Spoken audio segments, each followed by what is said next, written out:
Mais en ce qui concerne le plaisir, c'est un grand plaisir pour moi de faire ce don à l'équipe de mon canton, de Daïdo. Je reviens à ce que le DF venait de parler, que c'est un devoir pour chaque Daïdo qu'on laisse des petites intrigues aux réseaux sociaux, ça ne sert à rien. Je demande seulement à mes frères que nous puissions mettre nous tous les mains dans la soupe et puis aider l'équipe à être au D1.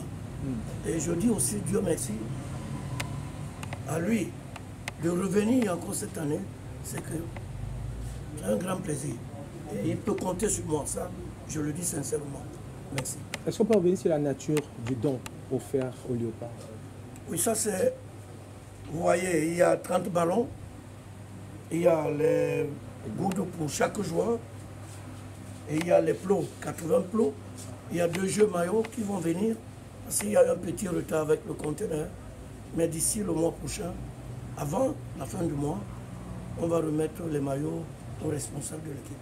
Alors c'est le deuxième geste à l'endroit des jeunes. Oui, merci. Quel est le message aux autres fils d'Edo? De serrer les coudes, de faire comme moi.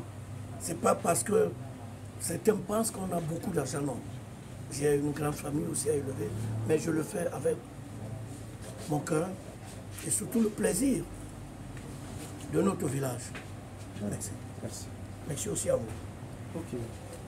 Cette première question, c'est une fierté d'être à l'ombre d'un satellite comme Bendeka.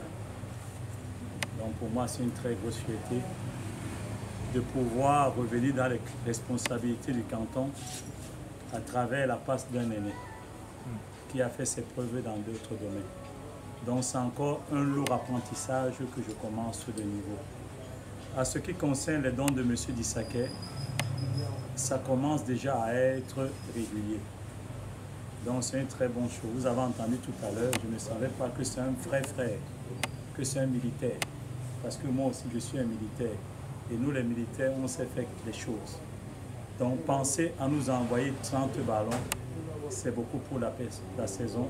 Les gourdes, 2 jeux de maillot, je crois qu'il nous a beaucoup facilité la tâche en ce qui concerne l'équipement cette année. Donc c'est à nous de faire le reste. Alors au niveau de la préparation de l'équipe, on peut quand même revenir sur ce qui nous attend à l'avenir.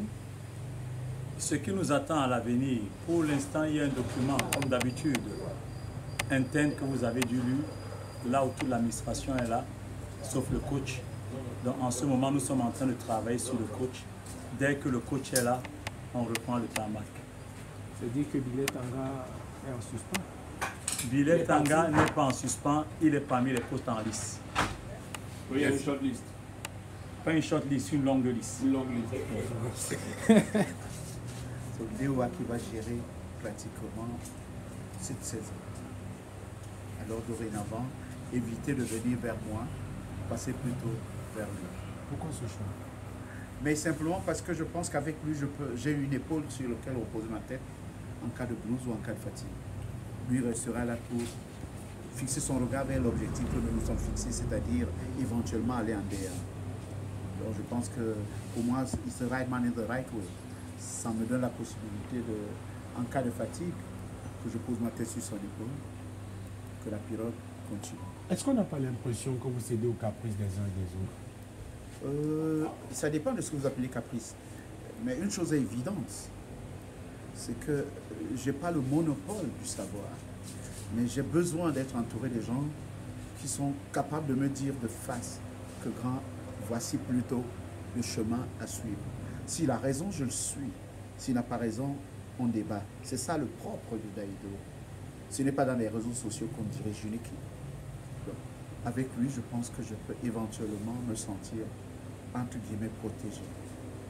Voilà. Merci.